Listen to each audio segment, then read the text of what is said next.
തിമിരം പ്രൊഡ്യൂസ് ചെയ്യാനുള്ളൊരു സംഭവം എന്താ? അത് ഞാൻ പറഞ്ഞില്ലേ, ഇതുപോലെ ഈ ഉണ്ണി മടവൂർ എന്ന് പറയുന്ന ക്യാമറമാൻ ഞങ്ങൾ ഒരുമിച്ച് ഖത്തറിലുണ്ടായിരുന്നു. ഖത്തർ ടി വിയിലെ ചീഫ് ക്യാമറമാനായിരുന്നു. അങ്ങനെ ഈ ഉണ്ണി മടവൂർ ശിവറാം മണി എന്ന് പറഞ്ഞ ഒരാൾ ഒരു കഥയുണ്ട്, കഥ കേൾക്കണമെന്ന് പറഞ്ഞ് പുള്ളി വന്നു. 2-3 കഥകൾ പറഞ്ഞു, അതൊന്നും എനിക്ക് ഇഷ്ടപ്പെട്ടില്ല. ലാസ്റ്റ് പറഞ്ഞ കഥയാണിത്, തിമിരം. അങ്ങനെ അതിൻ്റെ വൺലൈനെല്ലാം പറഞ്ഞു കഴിഞ്ഞോണ്ട് എനിക്ക് അത് കൊള്ളാം, നല്ലൊരു മെസ്സേജ് കൊടുക്കുന്ന പടമാണ്. അങ്ങനെ ഇവിടെ ഇരുന്ന് തന്നെ തിരക്കഥ കംപ്ലീറ്റ് ചെയ്തു. അങ്ങനെയാണ് തിമിരം. പക്ഷെ ഞാൻ മെയിൻ വേഷം ചെയ്യാൻ ഞാൻ ആദ്യം അങ്ങനെയൊന്നും ചിന്തിച്ചില്ല. പിന്നെ അവസാനം അത് ആ ഒരു വേഷത്തിനൊന്നും ആരും വരില്ല. കാരണം മൊത്തത്തിൽ ഒരു വൃത്തികെട്ട ഒരു എന്താ പറയുന്നത്. അല്ല, പ്രമുഖ നടന്മാരെ സമീപിച്ചായിരുന്നു. പിന്നെ ഡയറക്ടർ പലരുമായിട്ട് സംസാരിച്ചു. അപ്പോൾ ഡയറക്ടർക്ക് ഞാൻ തന്നെ ചെയ്യുന്നതാണ് താല്പര്യം. കാരണം നമ്മൾ ഈ നാടകരംഗത്തെ ഇത്രയും ഉള്ള പരിചയമൊക്കെ ഉള്ളതുകൊണ്ട്. വിശാഖ് നായരായിരുന്നു എൻ്റെ മകന്, അച്ഛനും മകനും. ഞാൻ ചോദിക്കുന്നത് കുറച്ച് എന്തായാലും പൈസ കൊടുക്കുക, അത്യാവശ്യം ഒരു ഫെയിം ഉള്ളൊരു നടൻ ഇട്ടായിരുന്നു, കുറച്ചും കൂടെ കച്ചവട മൂല്യം. അല്ല, അത് തിയേറ്ററിൽ വന്നു. അത് കഴിഞ്ഞിട്ട് OTT എല്ലാ OTT-യിലും വന്നിട്ടുണ്ട്. ഇപ്പം എല്ലാ OTT-യിലും ഉണ്ട്. അല്ല, ഞാൻ പറയുന്നത് ഒരു പുതുമുഖത്തെ ഇടുന്നതിന് പകരം കുറച്ചും കൂടെ ഒരു എസ്റ്റാബ്ലിഷ് ആർട്ടിസ്റ്റ് ഇട്ടായിരുന്നു, കുറച്ചും കൂടെ അത് മുന്നോട്ട് പോകുന്നില്ല. അത് അത്തരം വേഷങ്ങളൊന്നും ആരും ഇപ്പം നല്ല ഇമേജുള്ള താരങ്ങളാരും എടുക്കില്ല. അത് തന്നെയല്ല, നമ്മൾ ഒരു ലോ ബഡ്ജറ്റിൽ പ്ലാൻ ചെയ്ത ഒരു പടമാണ്. അപ്പോൾ അത് ആകുന്നുണ്ടെങ്കിൽ നമ്മുടെ ബഡ്ജറ്റൊക്കെ ഔട്ടാകും. അതുകൊണ്ട് മാത്രമാണ് അങ്ങനെ ചിന്തിച്ചത്. അതെ, മെയിൻ താരങ്ങളിലേക്ക് ഒന്നും പോയില്ല. പിന്നെ ഉള്ളത് വിശാഖ് നായർ ഇപ്പോൾ നല്ല പോപ്പുലർ ആവുന്നുണ്ട്. അറിയോ, ആളുടെ മനസ്സിലായോ വിശാഖ് നായർ? ഇപ്പൊ ഈ പുതിയ എന്താണ് ചത്തപ്പച്ച ഒരു പടം വന്നല്ലോ, അതിനകത്ത് നല്ല വേഷമാണ്. പിന്നെ രചന നാരായണൻകുട്ടിയുണ്ട്.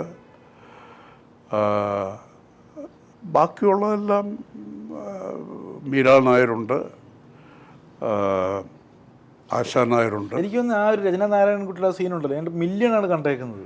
ആ ചന്തി ആ ഒരു ഷെഡ് കൊടുത്തപ്പോഴത്തേക്ക് എന്താണെന്നുള്ളത് അത് യൂട്യൂബിൽ മില്യൺ കണക്കിന് ആളുകളാണ് കണ്ടത്. അങ്ങനെയുള്ളൊരു ബസ്സിലെ ഒരു സീക്വൻസ് ഉണ്ട്. അത് ഞാൻ അവസാനം കയറ്റിയതാണ്. കാരണം ഇയാൾ എവിടെ പോയാലും ഈ സ്ത്രീ വിരോധിയാണല്ലോ. അപ്പോൾ അങ്ങനെ ഡയറക്ടറോട് പറഞ്ഞു, ഇങ്ങനൊരു സംഭവം നമുക്ക് ചെയ്താലോ. അത് ഞങ്ങളൊരു ബസ് ഹയർ ചെയ്തു. അത് ആരും അറിയില്ല. നമ്മൾ പൂജപ്പുര അവിടെ ഇവിടെയൊക്കെ എന്ന് പറഞ്ഞ് ബോർഡും ഒക്കെ വെച്ച് നമ്മൾ ആളുകൾ കൈ കാണിക്കും, നിർത്തും, കയറിപ്പോവും. നമ്മുടെ യൂണിറ്റിലുള്ള കുറേ ആളുകൾ കയറിപ്പോവും.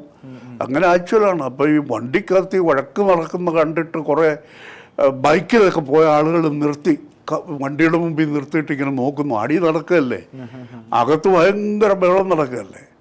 ആ ഒരു സീനാണ് ഒരുപാട് വ്യൂവേഴ്സ് കിട്ടിയ. അതിന് ഇത്രയും ആർട്ടിസ്റ്റ് എന്ന രീതിയിൽ ചിന്തിക്കേണ്ട കാര്യമില്ലെങ്കിലും ചോദിക്കുക, രചന നാരായണൻകുട്ടി അന്നേരമൊക്കെ നല്ല എസ്റ്റാബ്ലിഷ്ഡ് നിൽക്കുക. ഈ വേഷം ചെയ്യാൻ ആ കുട്ടി തയ്യാറായോ തുടക്കം മുതലേ? അല്ല, രചന നാരായണൻകുട്ടി ഈ സ്ക്രിപ്റ്റ് നമ്മൾ കഥ പറഞ്ഞു കഴിഞ്ഞോണ്ട് അവർ ഒരു ശരിക്കുള്ള ഒരു നല്ല ആർട്ടിസ്റ്റാണ്. അവർ പറഞ്ഞു അത് ചെയ്യാം, കുഴപ്പമില്ല. ഞാൻ നഴ്സസിൻ്റെ വേഷം ചെയ്തിട്ടില്ല, ചെയ്യാമെന്ന് പറയാം. അവർ ഭംഗിയായിട്ട് ചെയ്യുകയും ചെയ്തു. ഇങ്ങനെയുള്ള പിടുത്തമൊക്കെ ഉണ്ട്, അങ്ങനെ സംഭവം പറഞ്ഞു. അതൊക്കെ പിന്നെ നമ്മൾ ഡയറക്ടർ സൂചന തന്നു, ഇങ്ങനെയൊക്കെ ചെയ്യണമെന്ന് പറഞ്ഞു. അങ്ങനെ ചെയ്തു. അല്ല, അങ്ങനെയുള്ള വേഷങ്ങൾ ചെയ്യുമ്പോൾ സാറിനൊരു ഇതില്ലേ, ഇൻഹിബിഷൻസ്? ഇങ്ങനെയുള്ള വേഷങ്ങൾ ചെയ്യുമ്പോൾ സാറിനൊരു ഇൻഹിബിഷൻസ് വരത്തില്ലേ? കുടുംബമൊക്കെ ഉള്ള അല്ല മറ്റുള്ള കാണും എന്നുള്ള ഒരു സംഭവം? അല്ല, അത് നമ്മൾ ക്യാരക്ടറല്ലേ ഉള്ളൂ. നമ്മൾ ക്യാരക്ടറുടെ പിന്നെ ഒരു സ്വഭാവമില്ലേ, നമ്മൾ അത് വെച്ചങ്ങ് പോവുകയാണ്. പിന്നെ ആളുകൾ നമ്മളെ എന്ത് പറയുന്നു, എന്ത് നോക്കുന്നു, ആളുകൾ ശ്രദ്ധിക്കുന്നുണ്ടോ എന്ന് നമുക്കറിയില്ല. നമ്മളതങ്ങ് ചെയ്തു പോവും. അതിവിടെ ഈ ഫ്ലാറ്റിൻ്റെ അവിടെ അപ്പുറത്തെ ഹോട്ടലിൽ ഒക്കെ വെച്ച് സീൻ എടുത്തിട്ടുണ്ട്. പിന്നെ മാനവീയം വീതിയിൽ വെച്ച് സീൻ എടുത്തിട്ടുണ്ട്. എല്ലാം പിന്നെ സെറ്റൊന്നും ഇടാതാണ് ചെയ്തത്. ഒരു പുതിയൊരു പടം ഇനി പ്രൊഡ്യൂസ് ചെയ്യാൻ ഒരു ആഗ്രഹമുണ്ടോ? ഞാൻ കഥകൾ കേട്ടുകൊണ്ടിരിക്കുന്നു. ഈ വർഷം തന്നെ ഒരു പടം പ്രൊഡ്യൂസ് ചെയ്യാൻ. അത് ഞാൻ പറഞ്ഞ 2 ഭാഗ്യവാനായാലും ഈ തിമിരമായാലും വേണ്ടത് സാമ്പത്തികമായിട്ട് വലിയൊരു നേട്ടം ഉണ്ടാക്കിയെന്ന് തോന്നുന്നു. ഇല്ല, എനിക്ക് പിന്നെ തിമിരത്തിൽ എനിക്ക് റിഗ്രറ്റ് ഇല്ല. കാരണം എനിക്ക് ഒരുപാട് അവാർഡ് കിട്ടി. എനിക്ക് മാത്രം 9 അവാർഡ് അതെ, അതെ. ബെസ്റ്റ് ആക്ടർ എന്നുള്ള 9 അവാർഡ് കിട്ടി. അപ്പോൾ അതുകൊണ്ട് നമുക്ക് റിഗ്രറ്റ് ഇല്ല. പിന്നെ വലിയ ബഡ്ജറ്റ് ചെയ്ത പടമല്ല. അപ്പോൾ അതുകൊണ്ടൊന്നും നമ്മൾ അത്തരം പടങ്ങളിലാണ് എനിക്ക് താല്പര്യം. ഇപ്പോൾ കൊമേഴ്സ്യൽ ഫിലിം നമ്മൾ എടുത്തു കഴിഞ്ഞാൽ കോടികൾ, എത്ര കോടി വേണമെന്നറിയാം. ഇനി ചെയ്യാൻ പോകുന്ന കൊമേഴ്സ്യൽ പടമാണോ?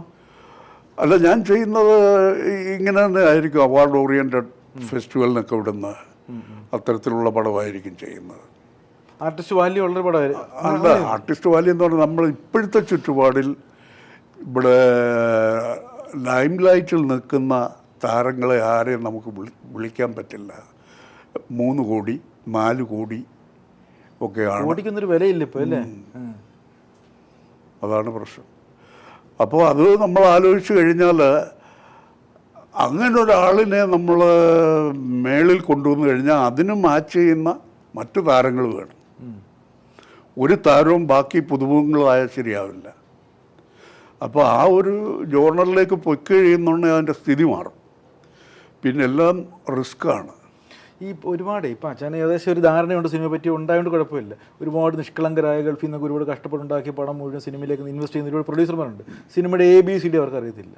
അവരൊക്കെ ചെയ്യും, ആഗ്രഹം കൊണ്ട് ചെയ്യും. അപ്പോൾ ഇനി ഒരു പടം എടുക്കുക ഒരു പേടി വരത്തില്ല. ഞാൻ ചോദിക്കുന്നത് വെച്ചാൽ താരങ്ങളിലേക്ക് സിനിമ ആയിക്കഴിഞ്ഞു ഒരു പേടി, ഒരു പ്രൊഡ്യൂസ് ചെയ്യാൻ ഒരു ബുദ്ധിമുട്ടുണ്ടാവും. അല്ല, നമ്മൾ ആ രീതിയിലല്ല ചിന്തിക്കുന്നത്. നമ്മളിപ്പോൾ ഒരു സിനിമ എടുക്കുമ്പോൾ അതിന് ആത്യന്തികമായ ചില ലക്ഷ്യങ്ങളുണ്ട്. ഒരു നല്ല സമൂഹത്തിനൊരു നല്ല മെസ്സേജ് കൊടുക്കണം. പിന്നെ അതിൽ കണ്ടൻറ്റ് നല്ലൊരു കണ്ടൻ്റായിരിക്കണം.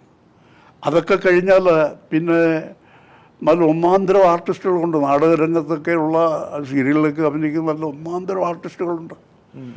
അവരെ വെച്ച് ചെയ്യുമ്പോൾ നമ്മുടെ ബഡ്ജറ്റിൽ തന്നെ നിൽക്കുകയും ചെയ്യും. അല്ല, പുതുമുഖം ഇപ്പം അന്വേഷിപ്പി കണ്ടെത്തി ആ പടത്തിലുണ്ട്. അതെ അതെ, വള്ളിയും തെറ്റിയും പുള്ളി, അങ്ങനെയുള്ള കുറച്ച് യുവതാരങ്ങളിലേക്കും അച്ഛൻ്റെ ശ്രദ്ധ വന്നിട്ടുണ്ട്. ഉണ്ട്. മമ്മൂക്ക, ലാലിനെ പോയിട്ട് അവരുടെയൊക്കെ സഹകരിക്കുമ്പോൾ രസകരമായ എന്തെങ്കിലും ഓർമ്മയുണ്ടോ? അത് വള്ളിയും തെറ്റി പുള്ളിയും തെറ്റി അത് ചെയ്യുമ്പോഴും ഒത്തിരി ദിവസങ്ങൾ നമ്മൾ ഇവരോടൊക്കെ കൂടെ ഉണ്ടായിരുന്നു. അവരോടൊപ്പം തന്നെ ഉണ്ടായിരുന്നു.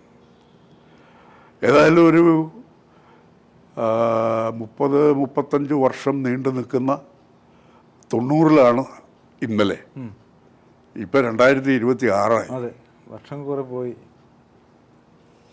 അത്രയും എക്സ്പീരിയൻസ് ഉണ്ട് നമുക്ക് ഇൻഡസ്ട്രിയിൽ. പക്ഷേ വേണ്ട വിധം മലയാള സിനിമ ഉപയോഗിക്കുന്നില്ല എന്നുള്ളൊരു പരാതി. അതാണ് പ്രശ്നം. എനിക്ക് അവസരം കിട്ടിയപ്പോൾ ഞാനത് ഉപയോഗപ്പെടുത്തിയില്ല.